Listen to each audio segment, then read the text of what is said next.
வந்து அப்ளை பேப்பரில் 4வது கேள்வி என்ன கேள்வி? பேரொரு சக்தி. ரைட், இவங்க என்ன கேட்டிருக்காங்க இந்த கேள்வியில்? ஒரு வாகனம் உண்டு, ஒரு என்ஜின் தொழிற்படுது போயிட்டு கொண்டிருக்கிறது. அப்போ வேகம் வந்து 25 ms மைனஸ் பண்ண ஆகக்கூட அதுக்கு 6 முதல் கேட்டிருக்காங்க. முதலாவது அதே கணத்தில், அதாவது வேகம் 25 ms மைனஸ் தான் இருக்கிற கணத்திலே என்ஜின் தொழிற்படுறது நிறுத்தி வைக்கிறோம். அப்படி நிறுத்தி வச்சோம்னா 50 செகண்ட் நேரத்தின் பின்னர் அதில் வேகம் என்ன கேட்டிருக்காங்க. இலவான கேள்வி பார்த்தாலே உங்களுக்கு விளங்கும். ஸோ நாங்கள் செய்ய தொடங்குவோம். ரைட், முதலாவது என்ன செய்யணும்? படங்கறி விஷயங்களை குறிக்கும். ஏன்னா அப்போதான் நாங்கள் இலகுவாக அந்த படத்தை பார்த்தீங்கன்னா இலகுவாக கேள்விகளை செஞ்சு கொண்டு போகலாம். ஸோ பெரிய விஷயம் ஒன்று இருக்கும், எஞ்சின் தொழிற்படுகிறது, ஆரம்பத்தில் இருந்து தொழிற்படுகிறது. அது பெரிய விஷயம் இருக்கும், தடை விஷயம் ஒன்று இருக்கும். அந்த வேகம் 25 ஒரு 6 முதல் கேட்டிருக்காங்க. அதை நாங்கள் F வந்து போட்டிருக்கோம். ஓகே, எனக்கு தெரிஞ்ச சமன்பாடு நிலையுள்ள சக்தியில் P சமன் F × V. அந்த சமன்பாடு நான் அப்ளை பண்ணுறேன். இதில் வந்து 50 கிலோ வேட் சொல்லிட்டு 1 கிலோ வந்து 1/10 அடுக்கு. அதை நீங்கள் கட்டாயம் நீங்கள் அப்ளை பண்ணணும். ஏன்னா அது பிளவுறதுக்கான ப்ராபபிலிட்டி சான்ஸ் வந்து கூடும். So 50/13 Saman F × 25.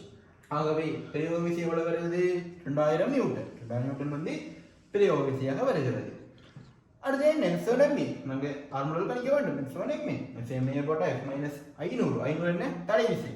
-500 Saman 1500 × A. இப்போ A வந்து உங்களுக்கு -2 ஆகும். இந்த F தான் நாங்கள் இங்கே கண்டிருக்கிறோம்.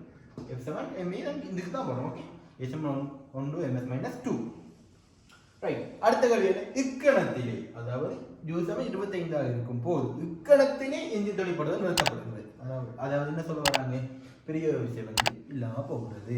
ஆகவே T7 50 செகண்ட்ல இவர் என்ன பக்கத்தில் இருக்க போகிறார்? இதுதான் கேள்வி. ரைட், அப்போ நமக்கு இந்த படத்தில் இருக்க போகிற ஒரே ஒரு விசை என்ன? 500 தடை விசை மட்டும் இருக்க போகுது. அப்போ இங்கெல்லாம் நீ போகும். ஆக இங்கே ஒரு 6 முடிகள் T7 பூஜ்ஜியம் T7 50 செகண்ட் கேட்டுருக்காங்க. ரைட், F7 ME அதான் F7 ME நாங்கள் இஞ்சால போட்டோம்னா -500 இஞ்சால தான் இருக்கு தடை விசை. நாங்கள் இஞ்சால தான் அப்ளை பண்ணுறோம். அது இஞ்சால இருக்குது. அப்போ -500 சமன் 1500. இது தெளிவு 1500 × F டேஷ். F டேஷ் 600 போதுமா எடுத்துக்கொள்கிறோம். அப்போ F டேஷ் எவ்வளோ வருது? -1 × 3 MS - 2. அப்போ F டேஷ் வந்து -1 × 3 என்று சொன்னால் என்னது இது? இது வந்து ஒரு அமர்முடுகள். ரைட், அவன்முடி வேகம் குறைந்து கொண்டு செல்ல போகுது. ஓகே, அப்போ வேகம் கேட்டிருக்காங்க V சமன் ஜூசக FT. அப்போ V சமன் ஜூசக F dash T. F dash தான் நான் 2 போட்டுக்கொள்கிறேன். அப்போ V ஜூசக F டேஷ் T.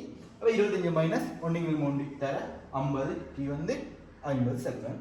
ஆகவே உங்களுக்கு வேணும் 25 × 3 MS - 1 வந்து இறுதி வேகமாக வரக்கூடியதாக இருக்கும். இது ஒரு மிகவும் இலகுவான கேள்வி. இது நாங்கள் 2 சமன்பாடு தான் அப்ளை பண்ணுறோம். V சமன் F × V யும் F7 ME என்ற சமன்பாடு மட்டும்தான் நாங்கள் அப்ளை பண்ணுறோம். இதுக்குரிய மார்க்ஸ் அலோகேஷனை பார்த்தோம் என்று சொன்னால் P சமன் F × V, அதாவது அந்த பிளவுற இடம் என்று சொன்னேன் கிலோவேட், அதற்கு 5 புள்ளிகள். F7 ME கிடையாக அப்ளை பண்ணுவதற்கு 5 புள்ளிகள். A சமன் 1 MS - 2 எடுப்பதற்கு 5 புள்ளிகள். எஞ்சின் நிறுத்தப்பட்ட பின்பு அந்த ஜூசம் 25 அந்த கணத்தில் நாங்கள் F7 ME போட்டு அந்த அமர்முடுகளை கணிக்கிறோம். அதற்கு 5 புள்ளிகள். ஆக இறுதி வேகத்துக்காக 5 புள்ளிகள். ஆக மொத்தம் 25 புள்ளிகள் இலகுவாக வரக்கூடியதாக இருக்கும் இந்த கேள்வி.